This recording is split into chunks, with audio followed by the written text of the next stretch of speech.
On va donc démarrer la première table ronde de cette matinée en parlant chiffres. Effectivement, Président, vous avez raison.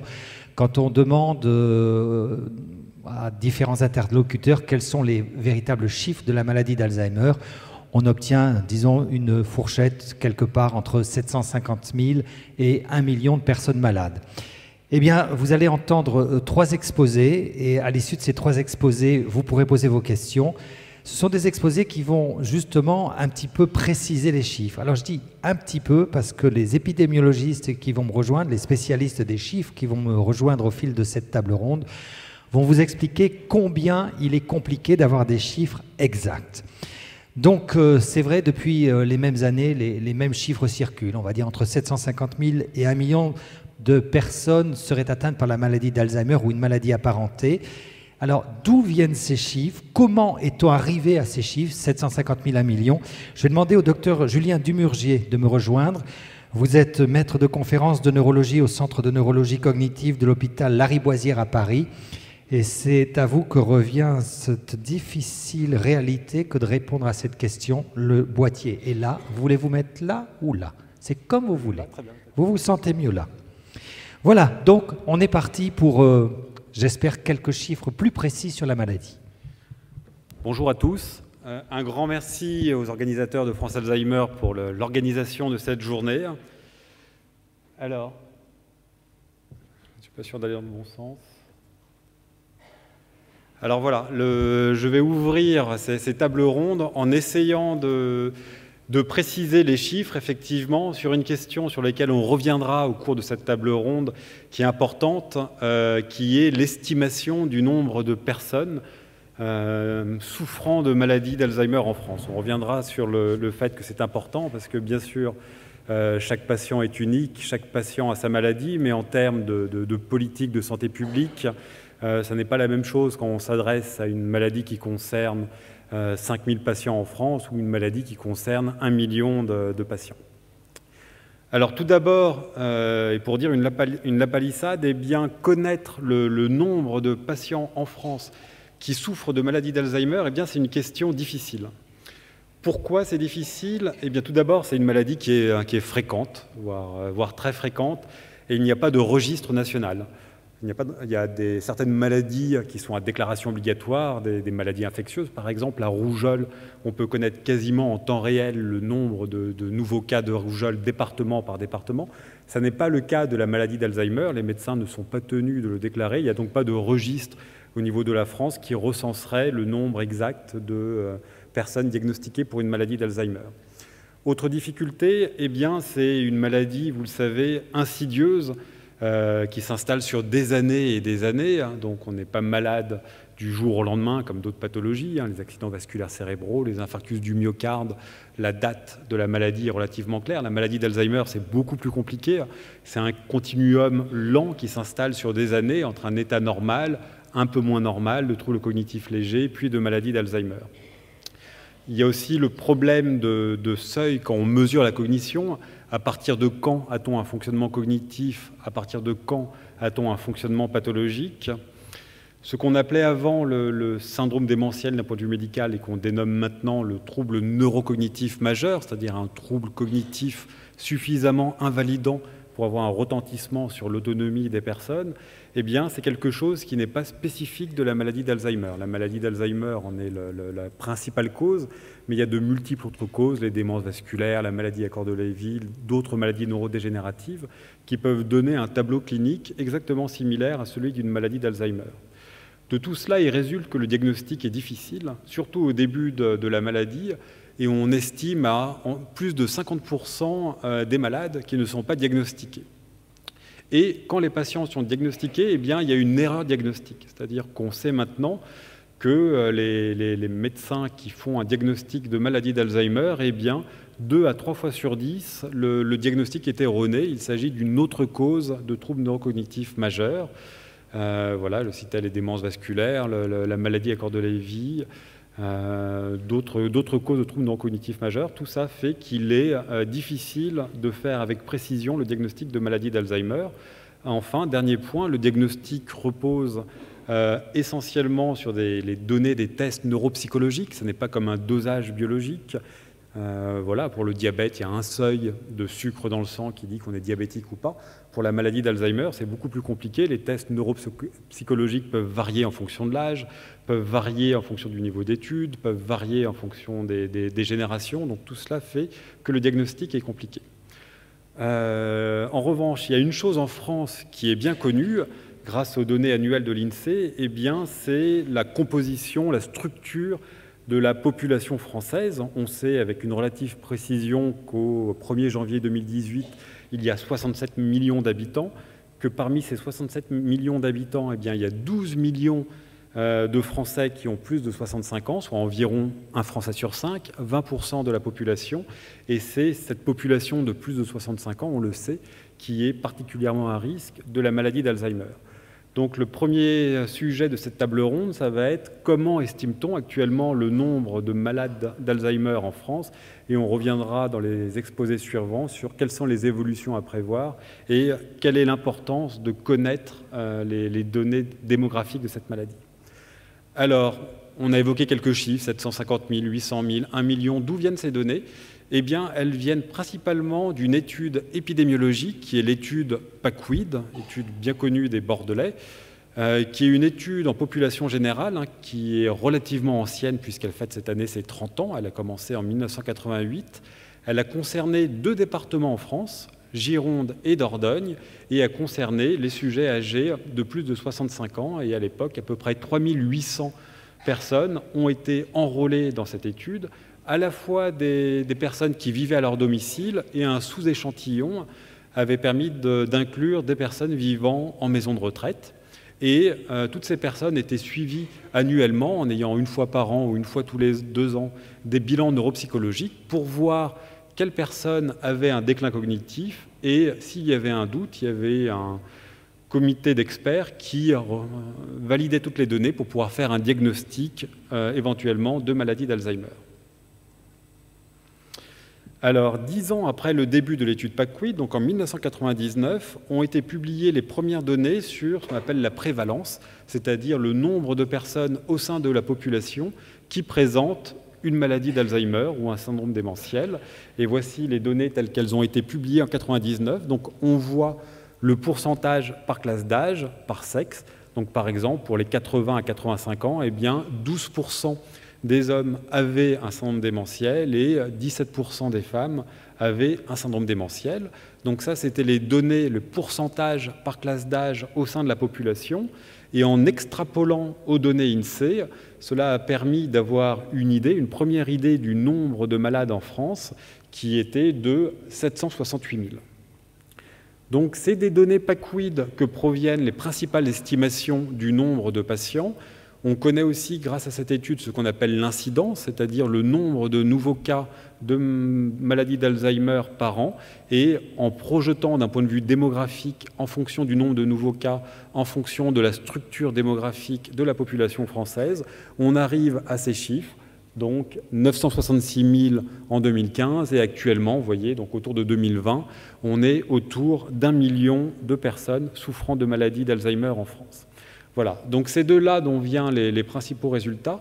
Il y a ce qu'on appelle en épidémiologie des biais, c'est-à-dire que cette mesure est imprécise. Un des biais, c'est le fait que ces données reposent sur 2 départements français. On l'a vu, la Dordogne et la Gironde, qui ne représentent pas forcément l'ensemble de la démographie française. Peut-être que le nombre de maladies d'Alzheimer n'est pas le même en Dordogne ou dans le Nord ou en région parisienne. Le fait de participer à cette étude reposait sur le volontariat, donc il fallait que les personnes contactées, bien sûr, soient d'accord, et on sait que 30% des personnes avaient refusé de participer à cette étude. Les données concernent uniquement les plus de 75 ans, puisqu'elles ont été faites 10 ans après le début de l'étude. Il peut y avoir ce qu'on appelle un effet cohorte, c'est-à-dire les données actuelles reposent sur les données d'il y a 30 ans, de 1988, et on y reviendra tout à l'heure. Peut-être que la situation actuellement n'est plus tout à fait la même qu'elle n'était en 1988. Voilà, il y a des biais communs à toutes les études épidémiologiques, les gens qui sont perdus de vue au cours du suivi, etc. Alors, il y a un deuxième moyen d'approcher le nombre de patients en France, c'est ce qu'on appelle les études de registre en santé. Notamment depuis 2004, la sécurité sociale est organisée de manière à pouvoir faire remonter toutes les informations générées par la sécurité sociale au sein d'une grosse base qui s'appelait jusqu'il y a peu SNIRAM et qui permet pour toutes les pathologies de savoir à l'échelle nationale de pouvoir connaître des données épidémiologiques. Donc dans ce travail qui remonte à 2016, avait été développé ce qu'on appelle un algorithme pour savoir parmi toutes les personnes de plus de 40 ans relevant d'un des systèmes de la sécurité sociale, lesquelles étaient soit ALD, c'est-à-dire prises en charge à 100% après déclaration de leur médecin traitant référent, ou bien les personnes qui prenaient des médicaments symptomatiques pour la maladie d'Alzheimer, ou bien les personnes qui avaient été hospitalisées pour, parmi les motifs, une maladie d'Alzheimer. Donc ces données qui, pour le coup, sont des données exhaustives à l'échelle de la France, ça permet de dire qu'en 2014, par exemple, eh bien, à peu près 275 000 personnes étaient déclarées à 100% pour la maladie d'Alzheimer, ou bien 202 000 personnes prenaient un des médicaments symptomatiques de la maladie d'Alzheimer, ce qui permet de détecter 525 000 personnes en 2014 au sein des données de la sécurité sociale.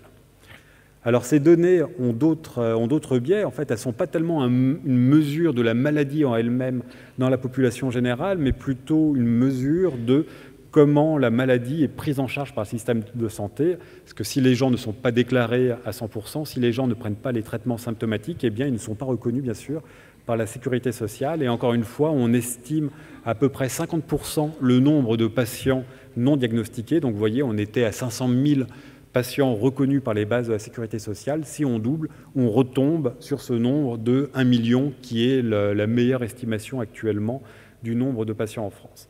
Donc actuellement, et en conclusion, vous l'avez vu, il est difficile de connaître avec une grande précision le nombre de personnes souffrant de maladie d'Alzheimer parce que, pour toutes les raisons que j'ai évoquées, notamment la complexité du diagnostic de cette maladie, il y a différentes approches épidémiologiques possibles. L'étude de cohortes épidémiologiques classiques et plus récemment les études en registre de santé grâce aux efforts de la sécurité sociale pour fournir des données épidémiologiques à l'échelle du territoire. Et voilà, et il est possible d'avoir cet ordre de grandeur, environ 1 million de personnes, soit à peu près 8% des Français de plus de 65 ans, ce qui fait bien sûr une problématique majeure au niveau de notre société. Je vais vous demander de me rejoindre tout de suite, docteur Dumurgier. Deux questions très rapides que je souhaiterais vous poser pour compléter un petit peu ce que vous venez de dire. Vous venez de nous parler des études des registres de santé. Il se trouve que justement les médicaments Alzheimer, comme le disait le président, sont déremboursés. Vous dites par exemple, on peut compter le nombre de personnes qui prennent le médicament et ça nous donne une indication sur le nombre de personnes qui sont atteintes par la maladie d'Alzheimer. Dans la mesure où les médicaments ne seront plus remboursés, ça veut dire que ces gens vont disparaître des bases de la sécurité sociale et que donc ça sera plus compliqué de compter le nombre de personnes malades? Exactement. Donc ce déremboursement des médicaments risque d'entraîner malheureusement de nombreuses conséquences. La première étant malheureusement le fait de priver les patients souffrant de maladie d'Alzheimer de traitements symptomatiques qui, même s'ils ne permettent pas de guérir la maladie, ont montré d'un point de vue international avoir une efficacité sur les symptômes. Mais une autre conséquence que l'on craint du déremboursement de ces médicaments, c'est qu'effectivement le fait d'avoir une prescription de médicaments était une porte d'entrée médicale vers la prise en charge de la maladie. On l'a vu, notamment permet de donner des données chiffrées sur la prévalence de la maladie en France.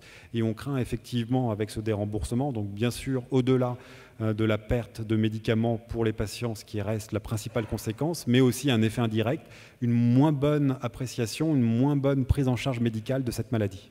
Alors vous disiez c'est compliqué d'avoir des chiffres au niveau national. Est-ce qu'on a des chiffres au niveau mondial des patients Alzheimer et comment se situe la France? Vous disiez 8% de personnes qui seraient atteintes en France. Qu'est-ce qui se passe au niveau mondial?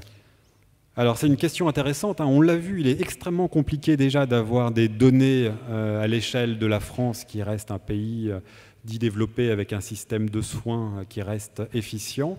Il y a des groupes de travaux qui s'intéressent à la prévalence de la maladie d'Alzheimer et des syndromes démentiels dans le monde, qui sont des choses extrêmement complexes à obtenir, mais très importantes là aussi en termes de santé publique au niveau mondial. L'ONU, l'OMS a besoin de ce type de données.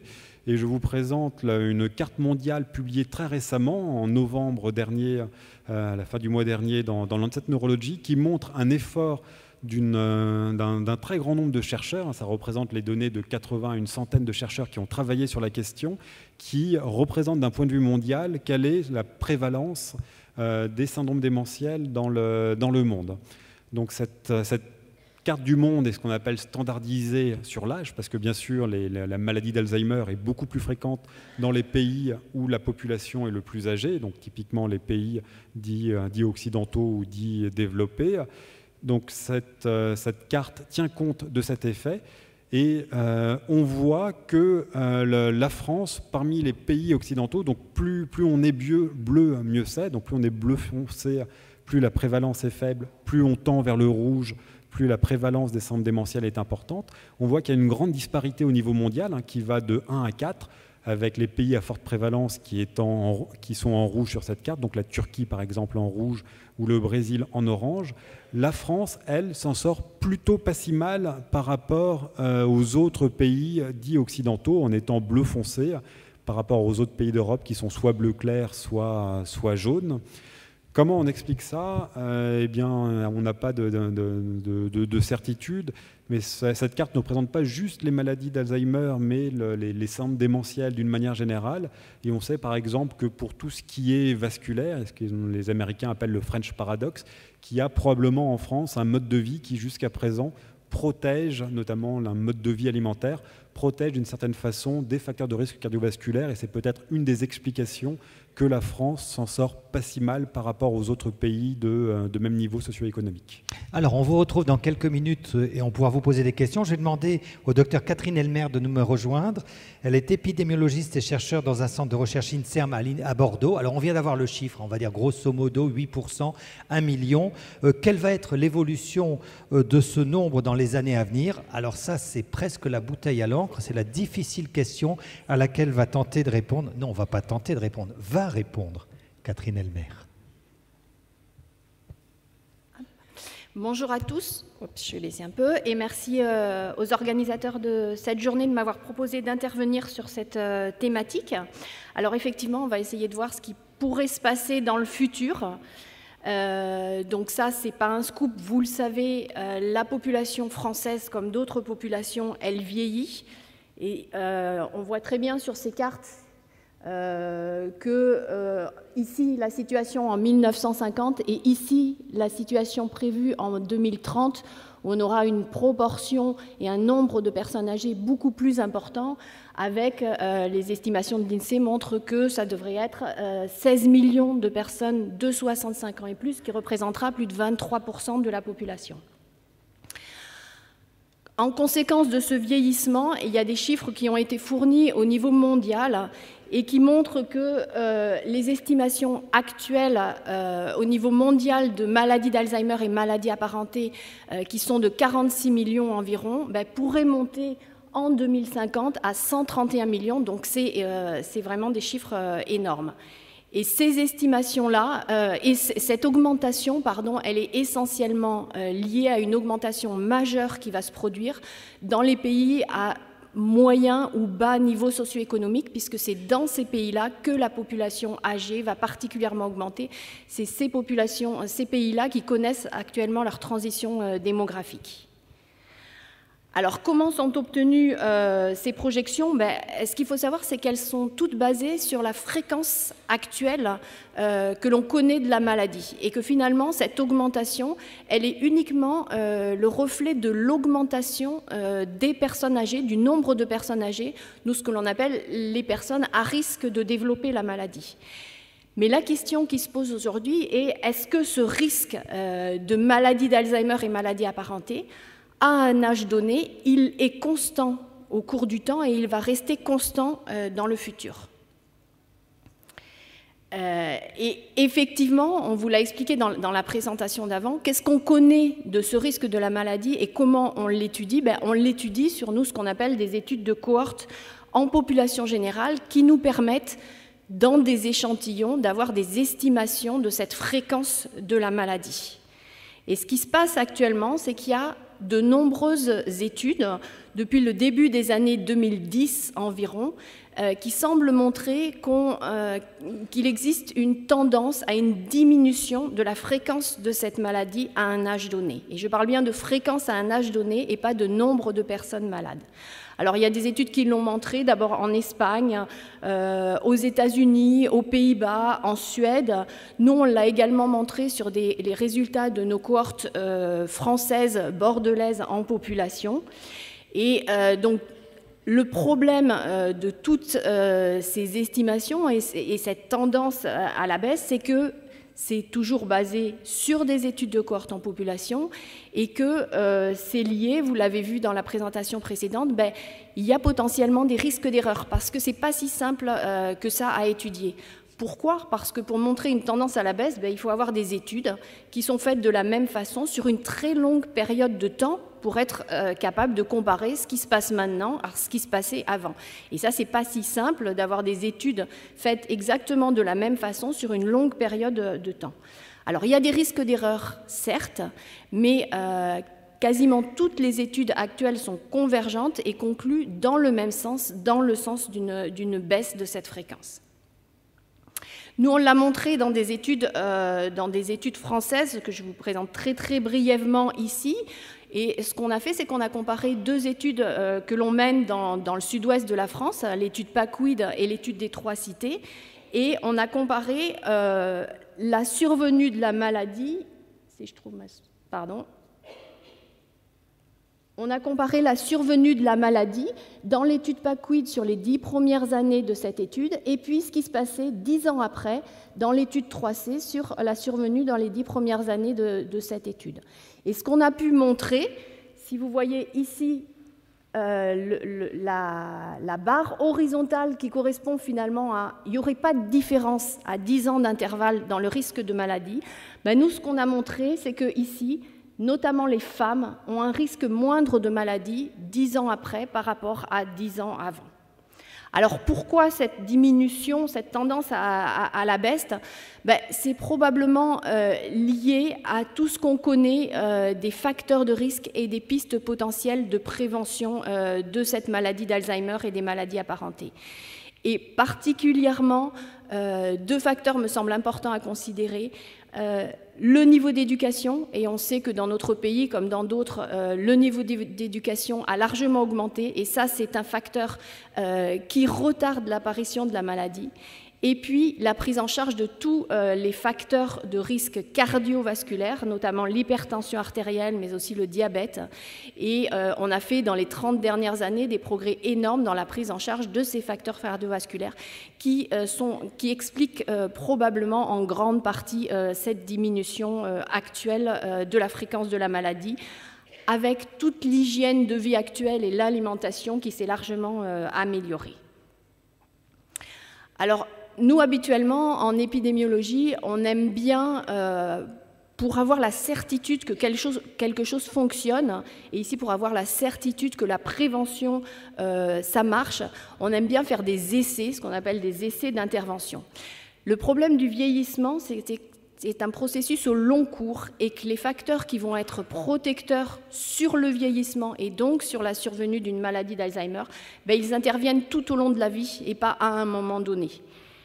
Et par contre, cette baisse actuelle de l'incidence de la maladie d'Alzheimer et des maladies apparentées, pour moi, c'est une sorte de preuve en grandeur nature de l'efficacité de cette prévention pour reculer l'apparition de cette maladie. Alors, dans le futur, est-ce qu'on peut vraiment estimer le nombre de malades ? C'est compliqué parce que les principaux facteurs qui protègent de la survenue de la démence, ils protègent aussi du vieillissement et du décès des personnes. Et vous voyez ici, j'ai fait un schéma à trois entrées et on voit que les facteurs qui jouent sur la maladie d'Alzheimer, ce sont les mêmes qui jouent aussi pour prévenir le décès. Et donc, si on agit sur ces facteurs, si on agit en faisant plus de prévention, ben, mathématiquement, on va diminuer le risque de mortalité, ce qui est une très bonne chose, bien sûr, mais du coup, on va faire vivre plus longtemps des personnes plus âgées, et donc ces personnes plus âgées seront plus à risque de développer la maladie d'Alzheimer. Elles vont la développer plus tard, mais on aura un nombre important de personnes âgées, un nombre plus important, ce qui fait qu'individuellement, on va diminuer son risque de maladie, mais au niveau de la société, probablement, on ne va pas diminuer le risque de malade. Donc voilà, pour conclure, on peut dire qu'on a une diminution actuelle à un âge donné de la fréquence de la maladie, mais à court terme, en raison du vieillissement de la population, on va continuer à avoir une augmentation du nombre de malades. Il me semble que la prévention, et toutes ces études le montrent, que la prévention, c'est efficace au moins pour retarder la survenue de la maladie. Et donc, bien sûr, il faut poursuivre nos efforts pour développer cette prévention, pour la recherche en général, pour la surveillance épidémiologique de ces maladies, parce qu'on a besoin de ces chiffres, et puis, bien sûr, pour la prise en charge des malades. Je vous remercie de votre attention. Allez, vous nous rejoignez, Catherine Elmer. Deux petites questions rapides. J'ai bien noté que vous disiez que globalement, il y a une diminution de la fréquence de la maladie. Sait-on pourquoi elle est plus nette chez les femmes que chez les hommes ? Alors, on est les seuls en France à retrouver, enfin quasiment les seuls à retrouver une diminution plus marquée chez les femmes. Les autres études montrent une diminution globale chez les hommes et chez les femmes. Pourquoi ? Peut-être parce que en France, plus que dans d'autres pays, on avait un retard au niveau du système éducatif et qu'on a eu une différence plus marquée et une amélioration du niveau éducatif des femmes par rapport aux hommes. Et puis moi, je pense que peut-être que les femmes, elles sont plus attentives à la prévention, qu'elles font plus ce qu'on leur dit de faire que les hommes. Et que donc on a eu un progrès plus net par une meilleure prise en charge, une meilleure hygiène de vie, une meilleure prise en charge des facteurs vasculaires chez les femmes par rapport aux hommes. Alors Julien Dumurgier tout à l'heure nous a donné un chiffre, environ 1 million. Je ne vous demande pas de regarder dans votre boule de cristal, mais d'après ce que vous voyez sur vos courbes et sur vos chiffres, combien de personnes malades d'Alzheimer ou d'une maladie apparentée en France dans 10, 20, 30 ans? On passe de 1 million à combien? Alors ça, c'est quasiment impossible. Enfin, pour moi, au jour d'aujourd'hui, c'est impossible à dire pour ce que je vous ai montré exactement. Parce qu'on observe actuellement une diminution et que cette diminution, elle est quand même difficile à chiffrer. Et parce que finalement, cette diminution, elle entraîne une survie, une espérance de vie plus longue et un nombre de personnes âgées plus important, et que finalement les choses vont s'équilibrer en termes de nombre. On va gagner, bien sûr, on va avoir moins de personnes qui vont développer la démence au même âge, mais on va avoir plus de personnes plus âgées qui la développeront plus tard. Si je vous comprends bien, ça veut dire qu'on pourrait peut-être être encore à 1 million dans 10 ans ou dans 20 ans. Ah non, on va être à plus d'1 million dans 10 ans ou dans 20 ans, parce qu'on a une population qui vieillit, on a des personnes qui arrivent, le baby-boom, et qui arrivent maintenant à l'âge de développer la maladie. Et donc, on va avoir un saut, au contraire, et moi je dirais, sans vouloir être pessimiste, mais les estimations qu'on a pu faire, elles sont plutôt à 1,5 million en 2030-2040 qu'à 1 million. Merci beaucoup. On vous retrouve dans quelques minutes et vous pourrez poser des questions. Alors, on pourrait se poser, nous, une question toute simple. Pourquoi est-ce important de connaître en France le nombre de personnes qui sont atteintes par la maladie d'Alzheimer? Eh bien, je vais demander au docteur Alain Bérard, qui est médecin de santé publique et directeur adjoint de la Fondation Médéric Alzheimer, de me rejoindre. Et il va nous expliquer justement pourquoi il est capital d'avoir des données précises sur le nombre de personnes malades. Bien, merci, bonjour à toutes et à tous. Permettez-moi tout d'abord de remercier France Alzheimer pour l'opportunité qui m'est donnée de venir partager avec vous quelques réflexions sur l'importance effectivement de disposer des chiffres. Alors, dans la prise en soin individuelle, on n'a pas besoin de chiffres. Mais dès lors que l'on se situe à un niveau collectif, nous avons besoin d'outils de pilotage et les chiffres permettent justement d'alimenter ces outils.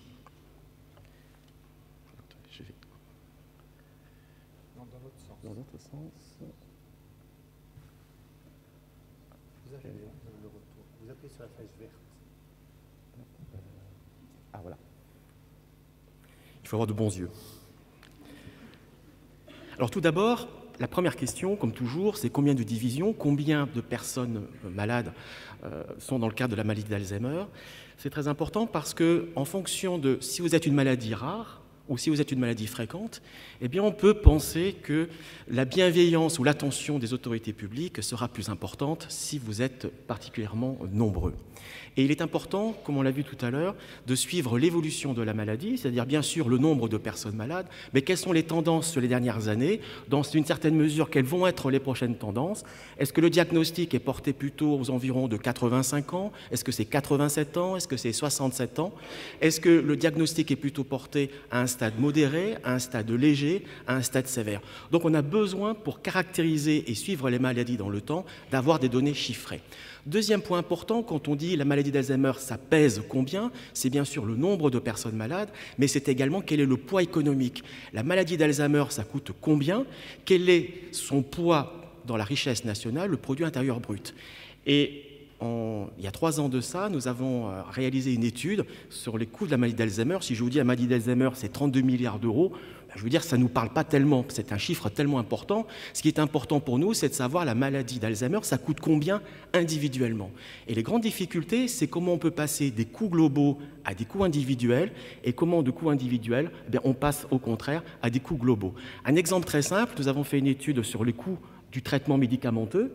Nous disposions du volume de médicaments qui était vendu, donc nous avions en euros la valeur, mais ça coûte combien par individu? Alors c'est très simple, on avait des chiffres de personnes qui avaient une prescription médicamenteuse, il suffit de diviser, mais la difficulté, nous n'avions pas la répartition des personnes qui ont un médicament, les personnes qui ont 2 médicaments, etc. Donc très grande difficulté sur un plan économique, eh bien, de passer sur une grande enveloppe nationale vers des enveloppes individuelles.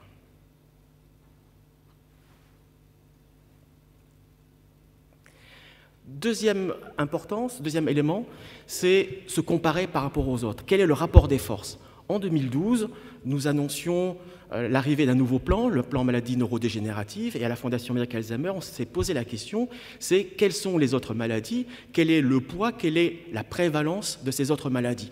Alors vous avez ici des chiffres qui datent de 2012, mais ce qui est important, c'est regarder, prenons l'exemple de la maladie de Parkinson, eh bien vous voyez qu'il y a une borne haute et une borne basse, donc ça va de 150 000 à 544 000, et vous voyez que la variation est énorme entre les deux bornes. Ce qui montre que nos collègues des autres maladies ont également quelques soucis, ou du moins des besoins d'avoir des chiffres qui soient consensuels et qui soient fiables. Troisième élément, avoir des chiffres, ça va nous permettre de croiser des populations, d'effectuer des comparaisons. Est-ce qu'il y a une correspondance entre, d'un côté, l'évolution démographique et de l'autre côté, l'évolution épidémiologique? Vous savez, entre aujourd'hui et 2040, la proportion des personnes qui ont 85 ans et plus va augmenter de manière importante. 85 ans et plus, c'est la tranche d'âge où vous avez la plus forte probabilité de survenue de la maladie d'Alzheimer. Est-ce qu'il est possible, en regardant les projections démographiques, en y mettant les données épidémiologiques, est-ce qu'on peut prédire l'évolution du nombre de personnes malades? Et là, nous avons eu, dans les présentations précédentes, eh bien, nous avons vu que c'était un travail qui n'était pas très robuste. Deuxième réflexion aussi, c'est nous avons bien sûr des personnes qui ont la maladie d'Alzheimer. Est-ce qu'il y a un lien, une correspondance avec des personnes qui sont en situation de dépendance selon la grille Agir? Et plus précisément, est-ce qu'on peut faire un lien entre les personnes qui ont la maladie d'Alzheimer et les personnes qui reçoivent l'APA, l'allocation personnalisée autonomie? Et là également, nous sommes démunis parce qu'il n'y a pas de table de correspondance. Alors si on regarde, on fouine un tout petit peu, eh bien, on retrouve dans une revue qui s'appelle Santé publique en 2005 un article qui parle d'une étude qui a été menée par le conseil départemental de la Nièvre auprès d'une population âgée à domicile, première restriction, chez qui on suspecte, pas diagnostic, mais on suspecte des troubles cognitifs, deuxième limitation. Donc vous voyez que là également, une étude locale, il n'est pas possible d'extrapoler. Autre intérêt, c'est mesurer l'efficacité, anticiper l'efficacité d'une action, modéliser une action. Imaginons une dame qui a 65 ans, qui va vivre 23 ans, et qui va décéder à 88,2 ans. Imaginons qu'on pose le diagnostic de la maladie d'Alzheimer à 85 ans. On a parlé de prévention, de retarder l'évolution de la maladie. Imaginons ensemble que grâce à des actions de prévention, nous réussissions à retarder l'évolution de la maladie de 5 ans. C'est-à-dire que le diagnostic ne sera plus posé à 85 ans, mais le diagnostic sera posé à 90 ans. Et vous voyez qu'à 90 ans, ce n'est pas possible parce que la personne, elle sera déjà décédée. C'est la notion de changement de trajectoire. On a un postulat.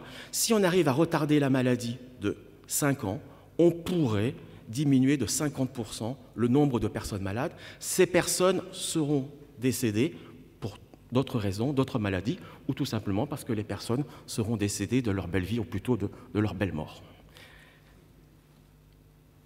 Enfin, d'autres points d'intérêt. Bien sûr, il est important de prioriser les ressources, d'adapter l'offre. Et puis les chiffres, c'est quelque chose d'objectif et ça nous permet justement de nous émanciper des a priori. Regardez, entre 2013 et 2017, nous avons 30 000 places supplémentaires dans les établissements d'hébergement des personnes âgées dépendantes, les maisons de retraite médicalisées, mais également dans les établissements de santé, des USLD, c'est-à-dire des unités de soins de longue durée. 30 000 places supplémentaires. Or, lorsqu'on regarde ce qu'on appelle le taux d'équipement, c'est-à-dire en fait le nombre de places rapportées aux personnes de 75 ans et plus, bien vous voyez qu'en 2013, nous avions un taux d'équipement de 102 places pour 1000 personnes de 75 ans ou plus, et en 2017, nous avons le même résultat. Bien sûr, le nombre de places a augmenté au numérateur, mais malheureusement ou heureusement, nous avons également une augmentation du dénominateur, c'est-à-dire que nous avons plus de personnes âgées. Et donc vous voyez, on pourrait se satisfaire de l'augmentation du nombre de places, mais on s'aperçoit que par rapport à l'évolution de la population, eh bien, nous avons plutôt stagné. Dernier a priori, je dirais aussi dans l'exemple que je voudrais vous donner, c'est la ruralité. On a toujours l'impression que le secteur rural est toujours défavorisé en termes d'offres par rapport au secteur urbain. En 2013, en 2015, en 2017, nous réalisons tous les 2 ans une enquête nationale. Eh bien, en termes d'offres, en termes de places, eh bien, le secteur rural est plus équipé à 14% que le secteur urbain. Je vais finir sur ce point. Ce qui est important, vous voyez, on parle d'offres. Ce qui serait important un jour, c'est qu'on puisse passer justement aux besoins. Ce qui est important, ce n'est pas le nombre de places rapportées à 1000 personnes de 75 ans et plus. Ce qui serait important, c'est d'avoir le nombre de places rapportées à 1000 personnes malades, par exemple. Et ce qui est important, c'est de pouvoir bénéficier de chiffres, bien sûr au niveau national, bien sûr au niveau régional, bien sûr au niveau départemental. Un exemple très simple, est-ce que vous savez combien il y a de personnes malades à Paris ? Moi, je serai preneur. Je vous remercie. Merci beaucoup. Je vais vous demander de nous rejoindre. Voilà, Alain Bérard, vous venez à mes côtés. Voilà. Ça sera la table ronde suivante. Allez-y, mettez-vous là. Qu'est-ce qu'on peut faire face à une absence de chiffres ? Alors, ce que l'on peut faire déjà, c'est extrapoler. Il y a un chiffre qui circule également, c'est le chiffre des 225 000 nouveaux cas. Ah oui, chaque année, 225 000 nouveaux cas. Voilà. Ça fait 5 ans, 6 ans que je le dis ici, tous les ans, 225 000 nouveaux cas. En fait, c'est un chiffre qui date de 2004. C'est une étude européenne menée dans 7 pays où on a des taux d'incidence et on a appliqué ce taux d'incidence à la population INSEE, une projection INSEE 2004. Voilà, donc une possibilité, c'est de prendre des chiffres à l'international, de l'appliquer au contexte français. Parfois, on a du bonheur et parfois, eh bien, les spécificités à l'étranger ne se retrouvent pas en France. Et je dirais cette extrapolation peut parfois être hasardeuse. Alors qu'est-ce qu'il faudrait faire, et je pourrais d'ailleurs poser la question à vos voisins, qu'est-ce qu'il faudrait faire pour avoir des chiffres plus fiables et davantage de chiffres finalement ? Alors, bien sûr, plus de cohortes. On a vu qu'il y avait PACUIT, 3C, et puis on a vu qu'il y avait AMI, puis maintenant il y a Memento. Il y a différentes cohortes qui sont lancées, mais le problème des cohortes, c'est qu'il va falloir pas mal d'années avant d'avoir des résultats fiables et solides. La deuxième chose, on l'a évoqué également, peut-être réfléchir sur la mise en place de registres. Il y a des registres du cancer, des registres du diabète, etc. Et troisième point, j'insisterai plus là-dessus, il existe une BNA, c'est-à-dire une Banque nationale de données Alzheimer. Tous les centres mémoire ressources et recherche, certains neurologues en libéral alimentent cette BNA. Il y a eu un audit qui a été fait l'année dernière par Santé publique France qui a montré que cette BNA en l'état n'était pas un outil suffisamment performant et fiable pour avoir des données épidémiologiques. Et donc l'idéal, ce serait justement de transformer cette BNA pour qu'on puisse disposer de données qui soient maintenant fiables et que l'on puisse utiliser. Catherine Elmer. Oui, juste pour compléter, pardon, on travaille effectivement actuellement à développer vraiment un meilleur repérage dans les bases de données de l'assurance maladie des personnes qui présentent une maladie d'Alzheimer ou apparentée. Et justement, on travaille ça en développant ce qu'on appelle des algorithmes et finalement en comparant ce que donnent les données de l'assurance maladie par rapport à nous, ce qu'on a, les diagnostics qu'on observe dans nos études de cohorte pour arriver à approcher au mieux. On sait qu'on n'arrivera jamais à faire aussi bien et que les données d'assurance maladie seront limitées pour vraiment comptabiliser le nombre de personnes malades. On essaie d'améliorer un peu les outils qu'on a, mais bien sûr, enfin, moi je vais prêcher pour ma paroisse parce que c'est mon travail d'épidémiologiste. Je pense qu'il faut développer des cohortes parce que actuellement on n'a vraiment plus de cohortes. La cohorte PACWID, elle a 30 ans, les personnes elles ont 95 ans et plus, on ne peut plus rien estimer dans cette cohorte et on n'a pas actuellement en France d'autres cohortes qui soient représentatives de la population et qui permettent de bien faire ces estimations.